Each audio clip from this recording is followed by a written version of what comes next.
Good morning children, how are you all? I hope you all are fine and safe at your places. Myself Ms. Surbhi Sharma from Shivjyoti Educational Group Kota. So children, today we are going to start with part 2 of chapter 7 history. Part 1 we have already done. Okay, now the further topics, okay, we are going to cover in part 2. So let's start with the chapter.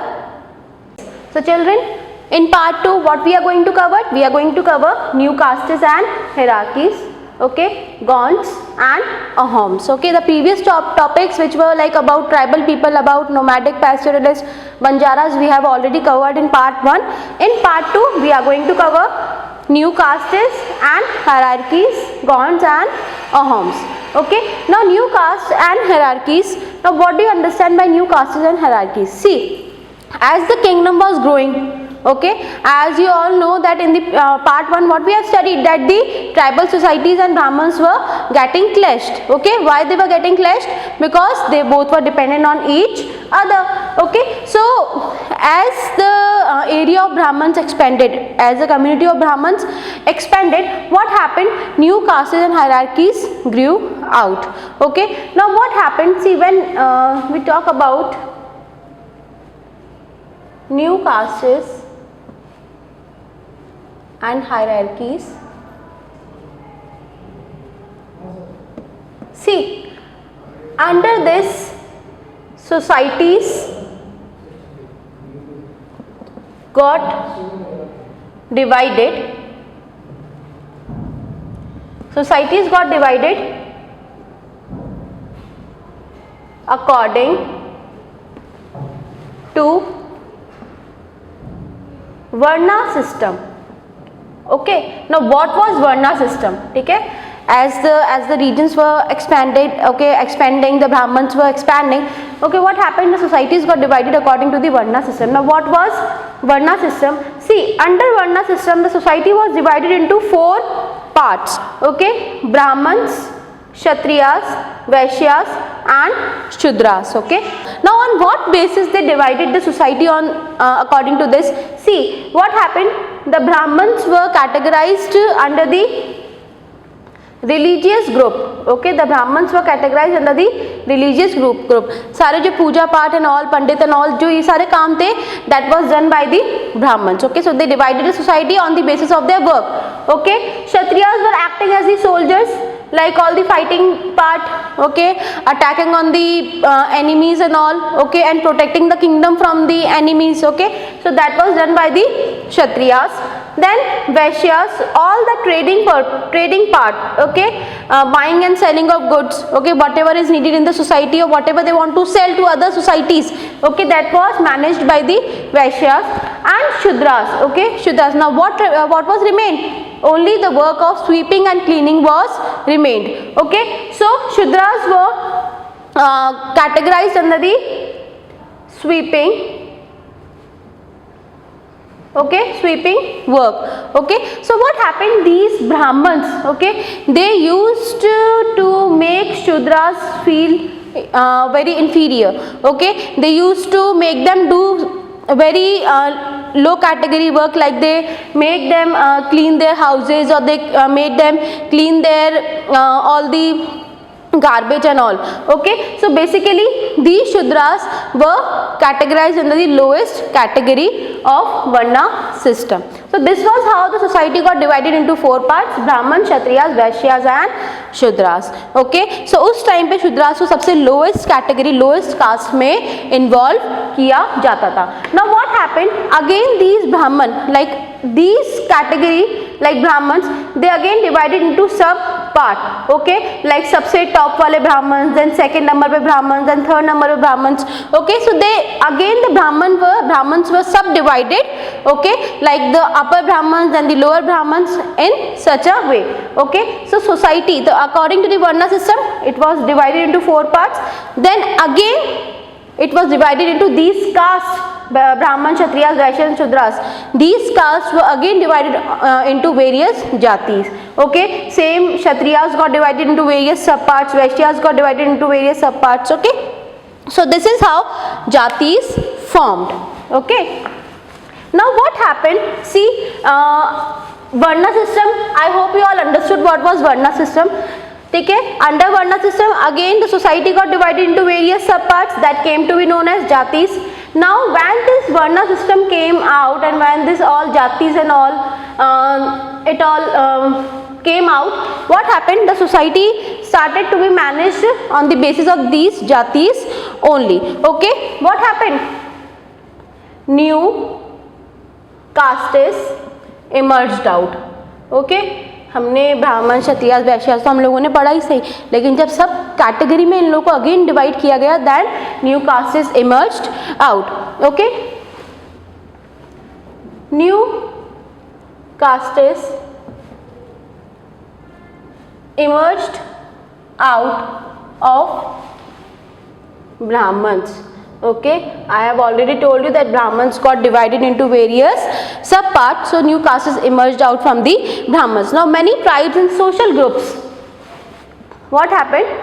Many tribes and social group, many tribes and social group were categorized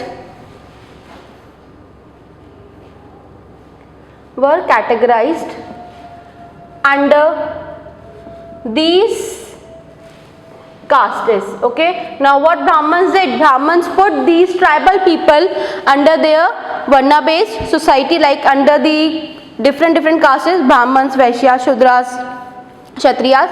So these tribal people were added into those castes, okay, into those category.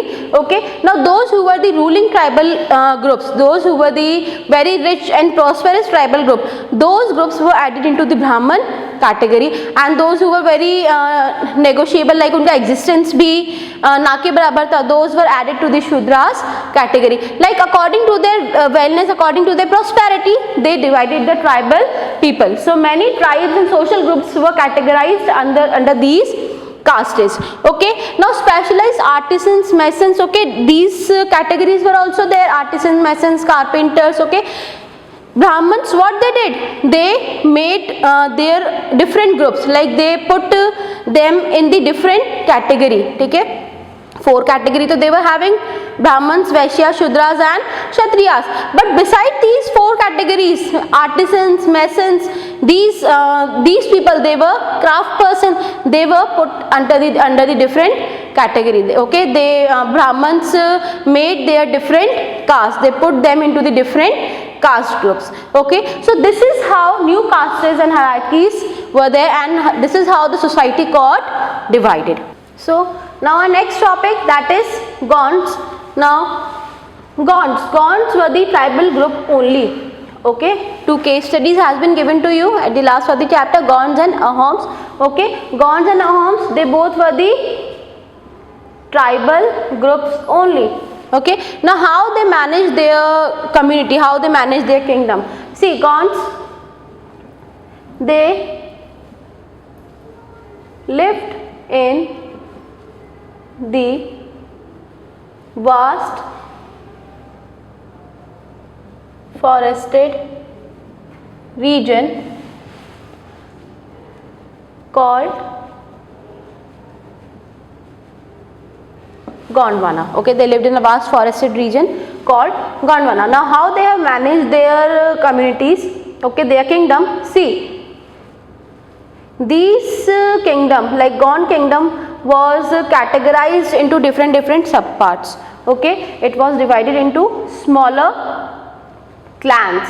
Okay, smaller clan, that is smaller group, and each clan, like this is first, second, third, fourth, fifth, sixth, like all, I am just giving you example. Okay, and each clan, okay,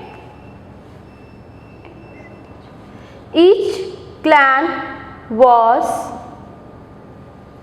headed by Raja or Rai.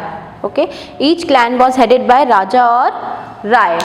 Okay, children. So not only on this basis Gond kingdom was divided.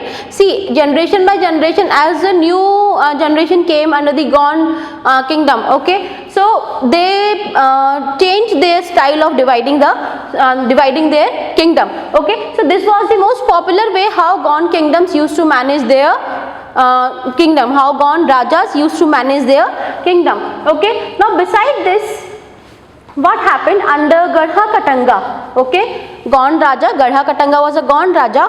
How he managed his kingdom? See, under his kingdom, Gond kingdom was there. Then this Gond kingdom was divided into Gards. Okay, Gards. Okay, this is the Gards. Okay, previously what we have studied, that smaller clans were there, but when Garha Katanga came, okay, when he started managing the Gond kingdom, he divided the Gond kingdom into different Gards. First, second, third, fourth, these are the smaller Gards. Now each Gard, okay, each Gard was equal to 84 villages. Like there, that means one Gard is equals to 84 villages. Equals to 84 villages, that means under one Gard 84 villages were there. एक Gard में 84 villages हुआ करते थे. ठीक है, I am telling you about the Garha Katanga. Okay, 84 villages were there. Now from this 84 villages, again one village was divided into 12 villages. Now you can see how he managed his kingdom. Okay, the kingdom was divided into different Gards. Each Gard was having 84 villages. Okay, one Gard was having 84 villages. Then again from these 84 villages, each village was having 12 villages. Okay, this was known as Barhots. Okay, this was known as Barhots. Okay, this was known as Chaurasi. Okay, they have given different names to their categorization. When they were categorizing one Gard equals to 84 villages, like one Gard was having 84 villages, they used to call this Chaurasi. And when one village is equals to 12 villages, and from this 84 villages, each village was having 12 villages, and they called it as Barhots. Okay, so this is how Gond kingdom was managed. Okay, now what happened? Somewhere Gond kingdom, they knew that Brahmans are somewhere more powerful. Although they were having so much of wealth, but somewhere they knew that Brahmans are the most powerful one. Okay, so to be like them, to be as powerful as them, what they did, they started having good relations with the Brahmans. Okay, they started giving them land grants, a piece of land from their kingdom. Okay, and just with this action of theirs, what they did, they adopted the title of Sangram Shah. Okay, the head of Gond kingdom at that time, he adopted the title of Sangram Shah. Okay, Sangram Shah, like from the name itself, you will it is coming in a mind that a Rajput ruler. Okay, and Brahmans did not even interfere into such matter. Why? Because they were having good relations with the Brahmans. So Sangram Shah, what he did? Sangram Shah was the head of Gond kingdom only, but he changed his name to the Rajput ruler. He changed himself into the Rajput ruler. He changed his name so that everyone can know that he is a Rajput. He is from Rajput. That's why he changed his name. And he got his son Dalpat married to Rajput princess Rani Durgavati. Okay, what he did, this Gond Raja, okay, he got his son Dalpat married to princess Durgavati, and this is how this Gond kingdom came to be known as the Rajput. This is how they have linked themselves with the higher societies and made themselves to be known. Okay, like जैसे ब्राह्मण से उसी तरीके से Gond kingdom भी इतनी famous, इतनी popular हो गई. They were also categorized as the powerful one. Okay, so this is how Gond kingdom was there, and this is how they came to be known for their work. They came to be known for their kingdom. Okay, they became famous when they tied themselves with the Rajput. Okay, they were Gonds only, but they tied themselves with the Rajput by marrying his son with the Rajput princess Rani Durgavati. So, Amandas Gond Raja, okay, Amandas was the Gond Raja of Gadha Katanga, okay, like I have explained you about the Gadha Katanga, okay, how the kingdom was divided, okay, previously I have just now explained you how that kingdom was divided into different Gad, then 84 villages, then Barhots, again 12 villages, okay. So Amandas, okay, he was the Gond Raja of Gadha Katanga. He assumed the title of Sangram Shah. Okay. Now Sangram Shah, what comes in your mind from Sangram Shah, from listening Sangram Shah? A Rajput ruler. So Amandas, the head of Gond kingdom, okay, under Gadha Katanga, he assumed the title of Sangram Shah and got his son Dalpat married to Rani Durgavati. Okay.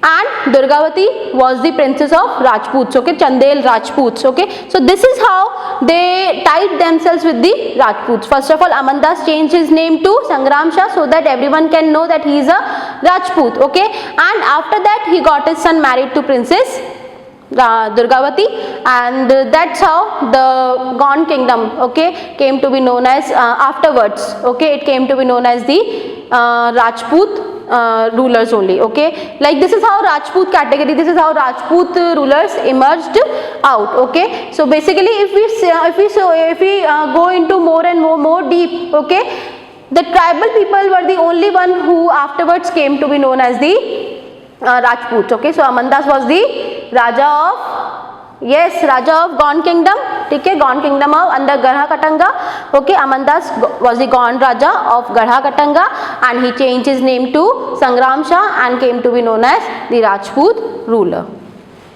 Yes, so the last topic of this chapter, that is Ahoms, okay. About Gonds we have already read. Now Ahoms, okay. Ahoms was also a group of tribal people. They migrated to Brahmaputra valley from present day Myanmar, okay, when in the 13th century, okay, they migrated in the 13th century, okay. They created new state by suppressing old political system using firearms. Now old political system were of Bhuyans, okay, old political system was of Bhuyans, okay. Bhuyans were also a tribal group, but Ahoms suppressed them, took over their areas, captured their areas and created their own kingdom. It was dependent upon forced labor known as Paiks. Okay, Paiks, the people who were forced to work. Paiks were the people who were forced to work. Okay, so this is how and after some time when Mughals attacked on them, what happened? The people from densely populated areas were shifted to thinly populated areas, and that is how the Ahom kingdom were broken up. Okay, and Mughal have captured upon them, and various rulers have captured upon their areas, and this is how Ahom kingdom got vanished and it was thus broken up. Okay, so from this you will come to know that how some of the tribal groups were added into the caste based society and some were thus broken up into different areas and they moved to several. When Ahom kingdom was broken up, okay, like people from densely populated areas to were shifted to thinly populated areas, okay, some of them just for their safety joined the caste groups, okay, some of them migrated to some other place, okay. So this is how it all got broken up. Now children, please mark the internal questions. Few internal questions were remaining. Okay, we have marked it in part 1 also, but the internal question of part 2 you have to mark. Open page number 97 and write down the question there. Define shifting cultivation. I am again repeating the question, page number 97, define shifting cultivation, and you can see the definition, okay, on the right hand side written with in orange box. Shifting cultivation, okay, till same way you have to mark, like you have to mark the whole definition. Okay, now the next question you have to write on page number 99. Open page number 99, okay, and on the top of that page write down the question, what happened when Mughals defeated Gonds? What happened when Mughals defeated Gonds? Okay, you will find the answer in the third line, first paragraph. Third line, first paragraph. When the Mughals defeated Gonds, I am just dictating, you have to underline it. They captured a huge booty of precious coins and elephants.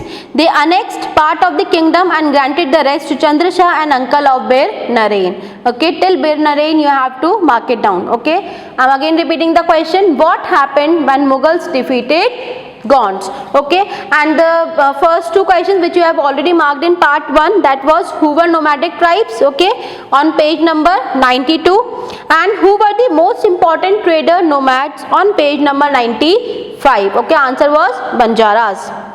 Okay children, so this was all. I hope you have gone through the video of part 1. Please see the video lecture of this part 2 also very carefully before attending the live session, and if you are having any doubt or any query, you can just ask it down in the live session.